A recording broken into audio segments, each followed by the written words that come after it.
지난 10주 동안 사사기 말씀을 같이 나누었습니다. 그리고 사사기를 끝을 내면 뭔가 조금 이상해서 룻기까지 연결을 해서 말씀을 전해야 완성이 될 것 같아서 4주 동안 룻기를 다시 한번 강의를 하도록 하겠습니다. 사사기 후반부에 보게 되면 사사기 전체를 관통하는 중요한 사건과 이야기들을 나열을 하고 있습니다. 미가라고 한 개인의 왜곡된 신앙에서 시작된 모습이 단지파와 그리고 이스라엘 공동체 전체에게 악영향을 미쳐서 결국은 이스라엘 지파 가운데 한 지파가 골이 생기고 공동체가 무너져 버립니다. 그리고 끝이 나면 이상하잖아요. 네, 바로 이어서 룻기에 들어가면 사사들이 치리하던 때라고 하는 한 문장을 통해서 공동체가 하나님을 외면하고 불신앙 속에서 붕괴되어져 가는 과정 속에서도 하나님은 믿음이 있는 한 사람, 한 여인을 통해서 하나님의 구속의 역사를 이끌고 가신다라고 하는 은혜의 모습을 우리가 발견할 수가 있습니다. 그래서 사사기에서 끝을 맺으면 반쪽밖에 안 되고 룻기하고 연결을 시켜야만 그 혼란한 가운데에도 하나님이 어떤 은혜를 우리에게 베풀고 계시는가를 확인할 수 있는 거지요. 하나님께서 인류의 역사 속에서 당신의 일꾼으로 도구로 사용한 사람들을 보면 공통점이 있습니다. 그들은 거의 대부분 완벽한 사람은 아니었습니다. 소외되고 나약하고 부족했습니다. 하나, 그들은 하나님의 뜻 앞에 자기 자신을 맡길 줄 아는 사람들이었습니다. 그래서 성경은 인간의 능력보다 하나님께 붙들린 사람, 그 사람에게 더 관심을 갖고 주목하고 그들을 통해서 일하시는 하나님의 모습을 우리에게 보여주고 있습니다. 그들의 대표적인 사람들을 통해서 몇 가지 하나님이 쓰시는 사람들의 특징을 정리해 보면, 첫째는 하나님은 스스로 위대해진 사람보다는 하나님의 부르심에 응답한 사람들을 사용하셨습니다. 아브라함은 갈바를 알지 못했지만 하나님이 부르시기에 떠났습니다. 모세, 나는 입이 둔한 자라고 발뺌을 했습니다. 그러나 결국 순종을 했습니다. 이사야는 하나님께서 내가 누구를 보낼꼬 탄식하실 때에 내가 여기 있습니다라고 응답을 했습니다. 그래서 역사를 움직인 시작점은 위대함이 아니라 아주 작은 순종으로부터 시작이 되어졌습니다. 두 번째, 하나님은 나 혼자만 편안하게 살려는 사람이 아니라 시대의 고통과 아픔을 가슴에 품은 사람들을 사용했습니다. 느헤미야는 무너진 예루살렘 성벽에 대한 소식을 듣고 통곡하며 금식하며 기도했습니다. 에스더, 민족의 위기 앞에서 자신의 생명을 내던졌습니다. 예레미야, 백성의 죄와 그들의 악행 때문에 마음 아파하며 눈물을 흘렸습니다. 백주대낮에 등불을 들고 다니면서 사람들을 찾았습니다. 그래서 그에게 눈물의 선지자라고 하는 별칭이 붙기도 했습니다. 결국 하나님이 세우신 이 세상, 그 사람들에 대해 무관심한 사람보다는 함께 아파하고 함께 고통을 느끼며 함께 기도하는 사람을 사용하셨습니다.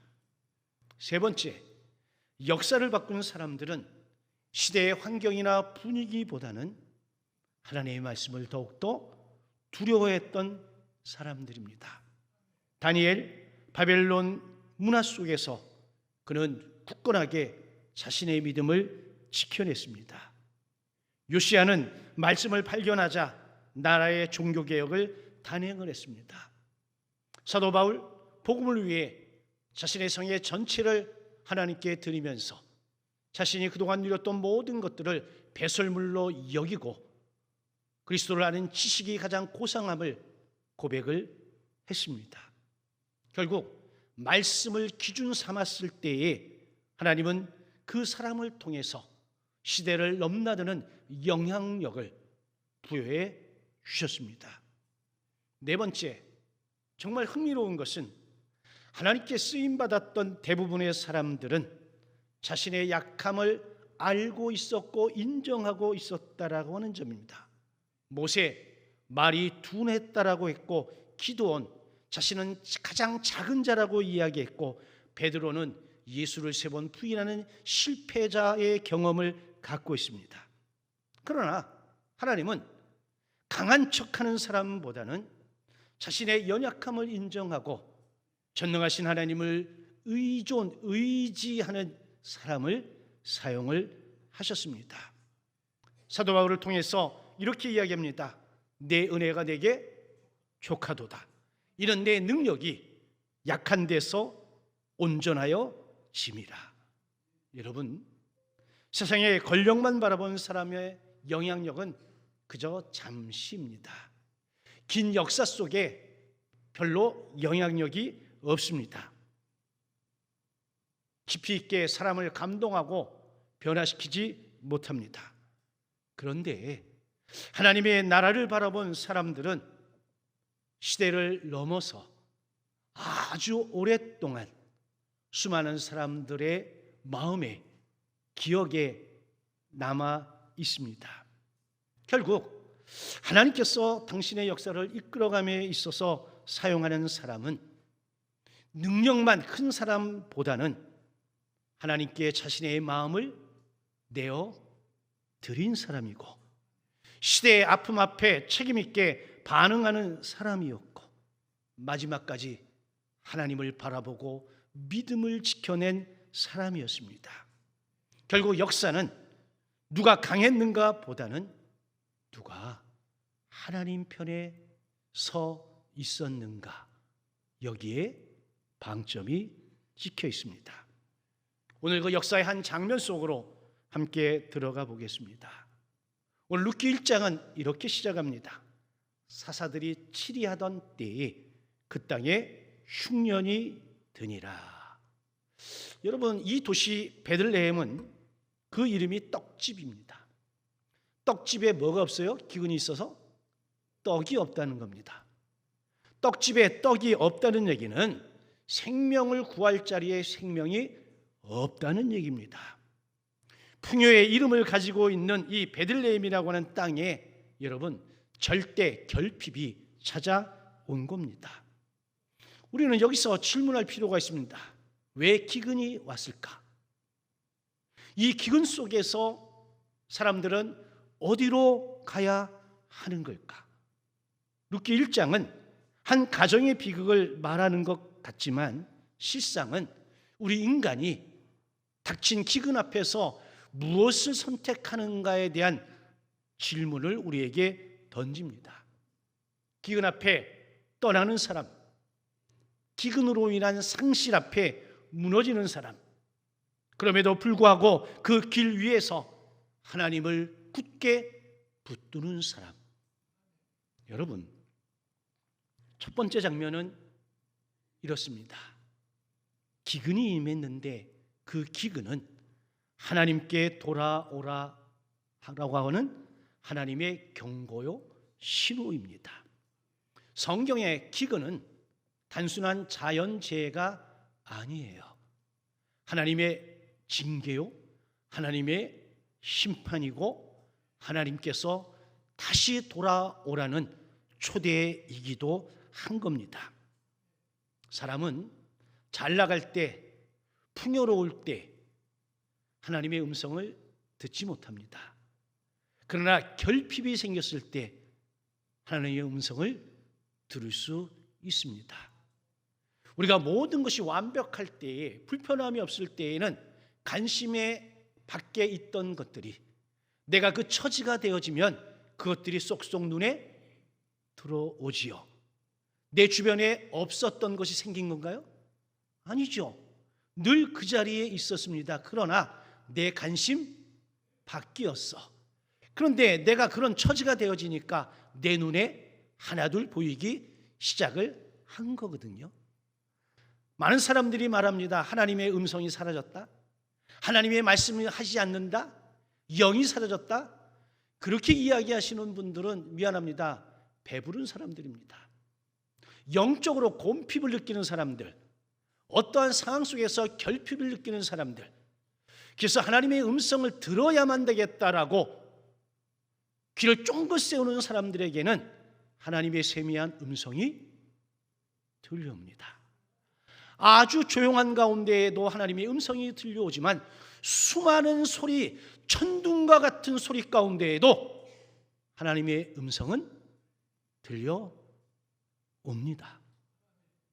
걸어다니는 종합병원이라고 하는 별칭을 가졌던 온누리교회 고 하용조 목사님은 많은 서적을 통해서 후배들에게 너무나 좋은 말씀을 주셨어요. 그런데 이 하용조 목사님이 고난을 말할 때 이런 표현을 쓰셨어요. 고난은 우리를 무너뜨리기보다 하나님 앞에 서게 하는 자리입니다.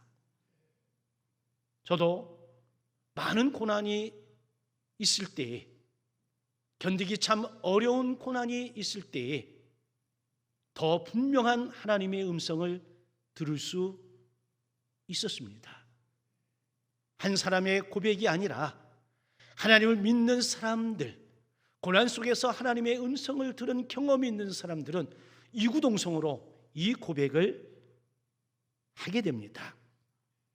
고로 기근은 우리를 끝장내기 위한 하나님의 방법이 아니라 우리를 돌아오게 하는 하나님의 사랑의 손짓일 수 있습니다. 그래서 중요한 것은 기근 그 자체가 아니라 내게 임한 기근, 이걸 어떻게 해석하느냐가 훨씬 더 중요한 의미를 갖습니다. 제가 믿음은 반응이고 신앙은 해석이라고 했는데 여기서도 동일합니다. 내게 찾아온 기근, 내가 어떻게 해석하느냐에 따라서 내가 하나님께 돌아갈 수도 있고 하나님으로부터 더 멀어질 수도 있습니다. 선택은 누가? 내가 하는 겁니다. 그런데 오늘 본문의 가장이었던 엘리멜렉은 기근이 찾아왔을 때 이걸 영적으로 해석하지 못했습니다. 그의 아내 나오미도 하나님 앞에서 기근에 대해 물어보지 않았습니다. 묻지 않았으니 기도하지도 않았을 겁니다. 기도하지 않았으니 하나님의 때를 기다리지도 않았을 것입니다. 결국 그들은 하나님의 축복의 땅 베들레헴을 버리고 그 자리를 떠납니다. 두 번째 장면, 그들이 베들레헴을 떠난 것은 어찌 보면 합리적인 처사로 보일 수도 있습니다. 그런데 엘리멜렉이 베들레헴으로 떠나 모압으로 갔다는 거예요. 물론 인간적으로 볼 때는 이해가 합니다. 아니 먹여 살려야지, 먹고 살아야지, 현실을 외면할 수 없습니다. 근데 문제는 그래, 내가 먹고 살 길이 없어서 떠났는데 어디로 떠났느냐? 하나님께서 율법으로 가지 못하도록 정해놓은 모압이라고 하는 지역으로 갔다라고 하는 겁니다. 그러면서 하나님이 축복하신 축복의 땅에서 멀어졌다라고 하는 것은 하나님을 버렸다라고 하는 의미도 있습니다. 그들이 그곳에 가서 떡도 찾았습니다. 살 길도 찾았습니다. 풍요로움도 경험했습니다. 그러나 누가 없어요? 하나님이 없습니다. 여러분, 우리도 그렇습니다. 내 삶에 문제가 오면 하나님보다 방법을 더 먼저 찾습니다. 위기가 오면 기도보다 계산기를 먼저 두들깁니다. 가정의 기근, 관계의 기근, 경제의 기근, 마음의 기근, 이런 기근들이 우리에게 오면 하나님께 엎드리기보다는 우리는 우리들의 모압을 찾아 이리저리 방황을 하게 됐지요. 여러분, 모압은 소돔과 고모라의 주인공 롯의 맏딸이 아버지 롯과의 근친상간을 통해서 얻은 아들의 이름이 모압입니다. 그래서 모압은 하나님 없이도 살 수 있습니다라고 하는 생각을 가진 자들의 우두머리인 거예요. 그래서 이스라엘은 율법으로 모압에 가서는 안 되고 거기에 살아도 안 되고 모압 사람들과 통혼을 해도 안 되는 거였습니다. 그런데 그곳에 살기 위해 갔다라고 하는 겁니다. 혹여 여기까지 오시면서 여러분, 혹여 내가 살기 위해서 현실적으로 하나님을 버리고 혹시 살 길을 선택한 경험이 있으셨다면 엘리멜렉과 같은 모습이겠죠. 세 번째 장면, 하나님을 떠난 길 끝에 더 깊은 기근이 찾아옵니다. 엘리멜렉의 가정은 모압으로 이사를 갔습니다. 이사를 가서 며느리도 보고 가정을 일구었습니다. 10년 동안 놀라운 풍요를 경험을 했습니다. 근데 10년쯤 되었을 때부터 무너지기 시작을 합니다. 엘리멜렉이 죽고 두 아들도 죽었습니다. 남은 것은 나오미 그리고 이방 며느리 두 사람뿐이었습니다. 기근을 피해 하나님을 버리고 도망을 갔는데 거기서 잠깐의 풍요로움을 경험했지만 더 깊은 기근을 만났습니다. 떡의 기근은 피했지만 사랑의 기근을 만났고 경제의 기근을 피했지만 생명의 기근을 맞아야 되었습니다. 그런데 베들레헴의 기근보다 더 무서운 것은 모압에서 만난 영혼의 기근이었다라고 하는 겁니다. 여러분, 성경은 베들레헴의 기근이 임한 것은 이스라엘 백성들이 하나님을 버린 것, 이것 때문에 하나님이 징계하신 것이기 때문에 이걸 피해 도망가는 것이 아니라 그 현장 속에서 하나님 앞에 회개하고 돌아오는 게 정답입니다. 근데 돌이킴 없이 회개함 없이 살 길을 찾아 떠났다라고 하는 것, 이게 문제가 되어졌다라고 하는 겁니다. 여러분, 진짜 기근은 밥이 없어서 물이 없어서 아닙니다. 하나님이 없는 게 진짜 기근입니다. 하나님의 사람 다윗이 왕 위에 올라서 왕 좌에서 자신이 할 수 있는 모든 것을 누리며 살았습니다.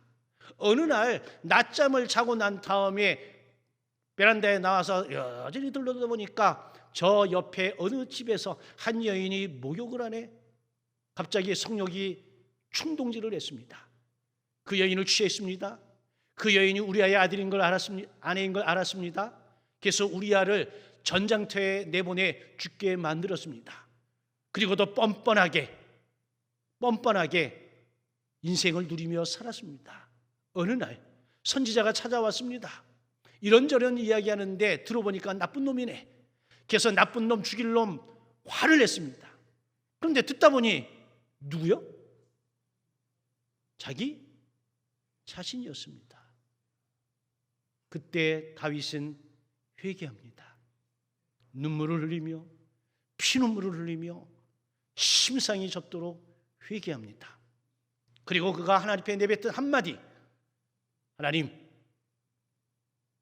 앞으로는 주의 성령이 내게서 떠나지 않게 해 주옵소서입니다. 성령이 떠났던 시절에 다윗은 죄를 죄로 여기지 못했습니다. 인간적으로 욕망을 충족시킬 수는 있었을지 모르지만 하나님 없는 인생이 어떤 인생인지를 그는 뼈저리게 경험을 했기 때문에 하나님 앞에 회개하면서 다시는 주의 성령이 내게서 떠나지 않기를 여러분 기도한 거죠. 진짜 기근은 하나님 없음이 기근이에요. 세계적인 복음 전도자였던 빌리 그레함은 인간의 가장 깊은 문제를 하나님과의 단절이라고 표현했습니다. 여러분, 인간은 세상의 것으로 얼마든지 배부를 수 있습니다. 만족할 수도 있습니다. 그러나 하나님 없이는 결코 만족할 수 없는 부분이 존재합니다. 이 부분을 채우는 게 뭐냐? 복음이라고 빌리 그레함은 이야기한 거예요. 여러분, 미안합니다. 출세하지 못하고 성공하지 못하고 이런 사람들의 자살하는 것보다 뭔가 이룬 것처럼 보이는 사람들의 자살률이 훨씬 더 높습니다. 왜 그럴까요? 권력을 취해봐도 물질을 취해봐도 여러분 자기들이 가지고 싶은 거 다 가져보아도 채워지지 않는 뭐가 있어요? 공허함이라는 게 있는 거야. 이 공허함을 채울 수 있는 것은 하나님만이 채울 수 있는데 이게 채워지지 않으니까 거기서 무기력해 무너지는 거예요. 자빠지는 거예요. 인생을 포기하는 겁니다. 하나님 없는 삶은 결국 공허만 남는 거예요. 네 번째 장면, 상실의 자리에서 하나님의 소식이 들려와요. 남편도 잃었습니다. 두 아들도 잃었습니다. 그러면 다 잃은 거예요. 모든 것을 잃은 나오미에게 한 가지 소식이 들려옵니다. 여호와께서 자기 백성을 돌보시사 그들에게 양식을 주셨다.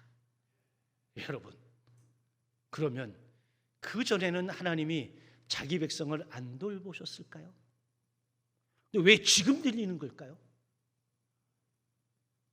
내가 살만할 때는, 내가 풍요로움을 누릴 때에는 안 들린 거예요.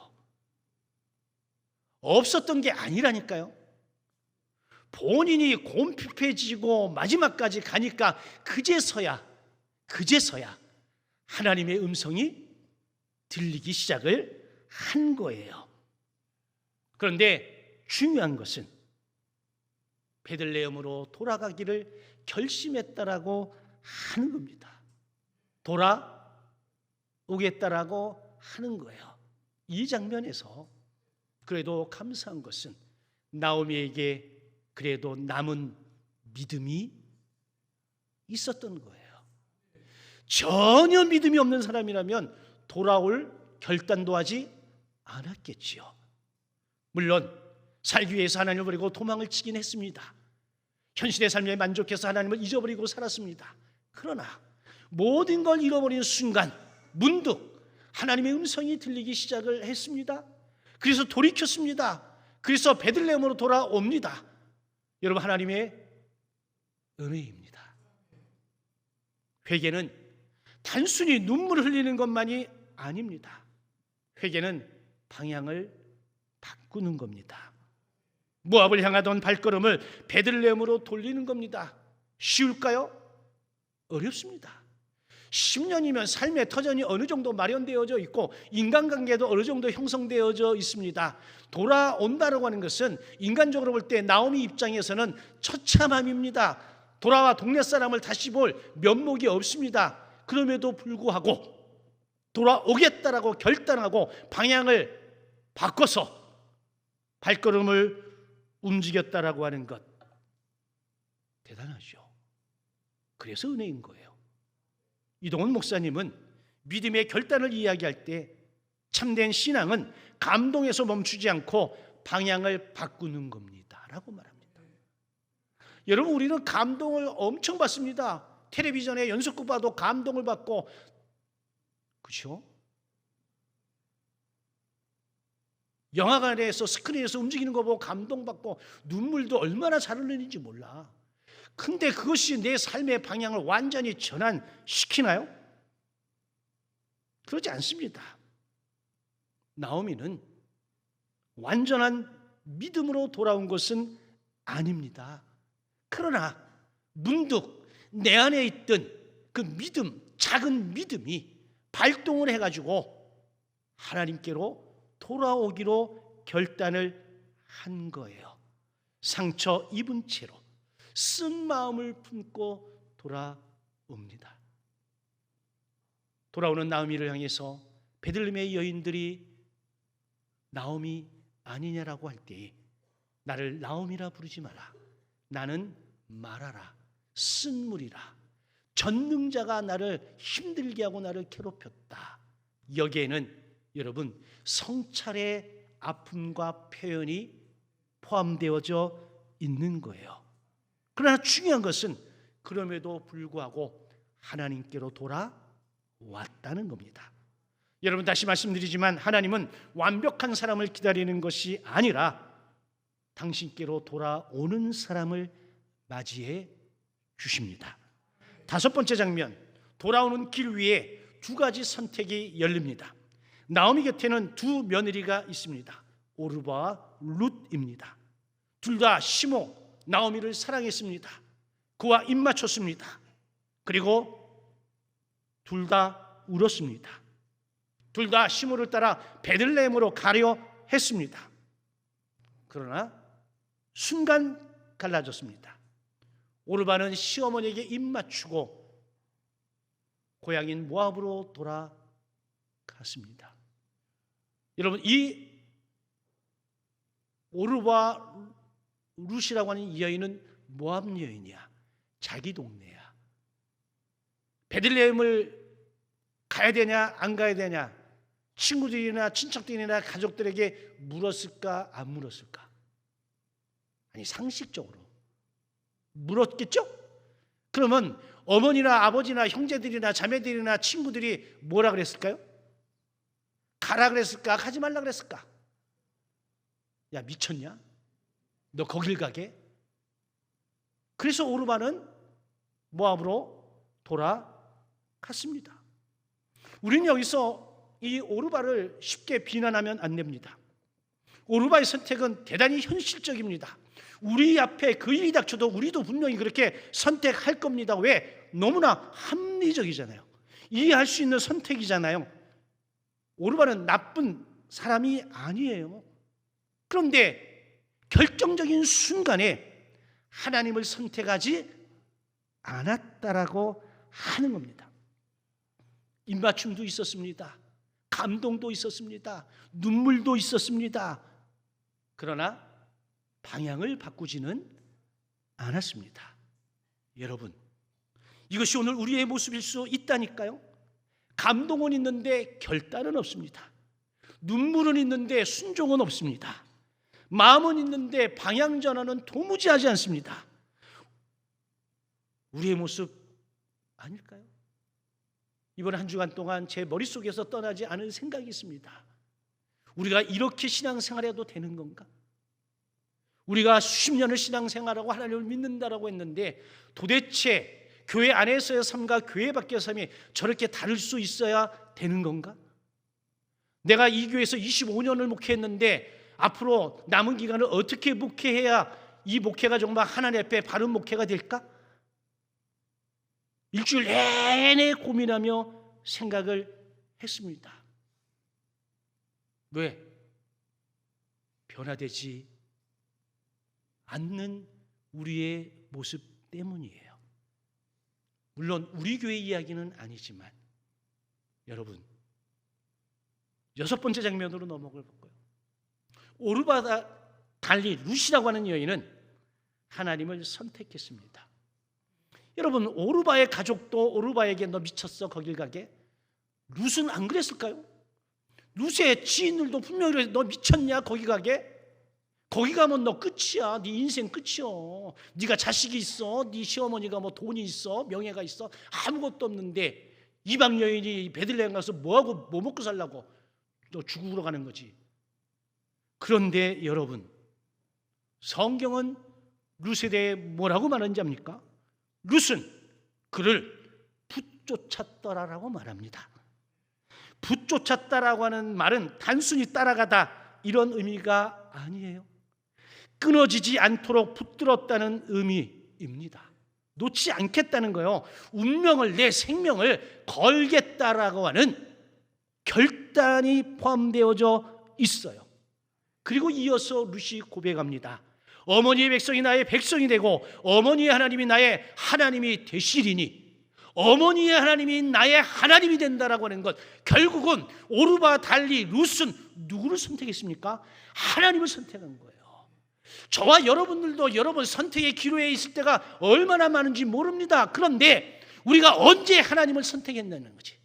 언제 하나님을 우리가 선택했느냐는 거예요. 중요한 겁니다. 우리는 매일 매 순간 선택이라는 걸 하는데, 과연 우리가 미친 소리 들으면서 하나님을 선택한 경험을 가지고 있느냐? 아니, 지금 이 순간에도 우리는 그럴 수 있습니다. 이 룻의 고백은 룻기의 절정인 거예요. 여러분, 참된 믿음이란 조건이 좋아서 따르는 것이 아니라 하나님이 하나님이시기 때문에 따르는 거예요. 내가 이해가 돼서, 내가 용납이 돼서, 내 생각과 맞아떨어져서, 여러분, 이건 믿음이 아니라 이건 내 확신이에요. 내가 이해가 되지 않아도, 내가 답을 몰라도 하나님이 말씀하시니 하나님을 믿어 내가 옮기는 거, 이게 믿음인 거지. 하나님과 전혀 상관없이 내 의지대로, 내 생각대로, 내 방법대로 해놓고 내가 하나님을 따랐다. 천만의 말씀입니다. 룻은 앞날을 보장받고 간 게 아니라니까요. 계산기 두들보고 답이 나와서 간 것이 아니라니까요. 룻은 하나님을 선택했기 때문에 그저 그냥 간 거예요. 남들이 미쳤구나라고 하는 소리가 있어도 말이죠. 7번째 장면, 선택은 순간이지만 결과는 역사를 만들어냅니다. 오르바는 모압으로 돌아갔습니다. 그 이후 오르바의 이야기는 성경에 등장하지 않습니다. 룻은 하나님을 붙들었습니다. 미쳤다라는 소리를 들으면서도. 그런데 그는 하나님의 구속사 안으로 들어갑니다. 저는 이 부분에서 갑자기 눈물이 쏟아져서 한동안 묵상을 하고 기도하다가 다시 원고를 마무리했어요. 여러분, 쉬운 길, 편안한 길, 제 앞에도 많이 있었습니다. 저도 40일 금식을 하면서 하나님 앞에 물어보기도 하고 하나님 앞에 땡깡을 부려보기도 했습니다. 그런데 하나님이 묵묵부답이셨습니다. 하나님을 선택했습니다. 그리고 여기까지 왔습니다. 모든 것이 하나님의 은혜였더라고요. 아마 이 자리에 있는 여러분들도 동일하지 않을까요? 여러분들의 삶의 현장에서, 삶의 자리에서 나도 쉬운 길이 있었고 편안한 길이 있었고 나도 여러분 큰 길이 있었을 거야. 그런데 내가 하나님의 사람이고 내가 하나님을 믿는 사람이고 내가 그것 때문에 조금 희생하고 내가 좀 손해본다 하더라도 내가 그 길을 선택했기에 오늘 여기까지 오신 분들 이 자리에 있으리라고 저는 믿습니다. 근데 여러분 분명히 기억하십시오. 이게 은혜입니다. 왜? 룻은 이 어려운 선택을 하고 난 이후에 보아스라고 하는 유력한 자를 만났고 그와의 사이에서 오벳을 낳았고 그 오벳의 후손 가운데에 다윗이 태어났고 이 다윗의 가문에서 예수 그리스도가 탄생했어요. 했습니다. 루시라고 하는 이 여인은 앞날에 이런 거에 일어날 거다 전혀 몰랐습니다. 그저 이 여인은 그 순간 하나님을 선택했을 따름입니다. 하나님의 역사는 이런 겁니다. 여러분, 우리의 믿음의 선택 작아 보여도 결코 작지 않습니다. 오늘의 순종 조용해 보여도 결코 조용하지 않습니다. 나 한 사람의 결단이 가정과 공동체와 다음 세대의 길을 완벽하게 바꿀 수도 있습니다. 그러기에 앞으로 내 삶에 기근이 찾아온다 하더라도 우리가 무엇을 선택할 수 있을까? 여러분, 하나님을 선택하시길 주의 이름으로 축원합니다. 믿음은 감동이 아닙니다. 믿음은 방향입니다. 믿음은 눈물만이 아닙니다. 믿음은 순종입니다. 믿음은 좋은 마음을 갖는 것이 아닙니다. 믿음은 어떤 순간에도 하나님을 선택하는 겁니다. 오늘 루세의 고백, 어머니 하나님이 나의 하나님이 되시리이다. 이 고백이 저와 여러분들의 고백이 되어지길 주의 이름으로 간절히 축원합니다. 아멘.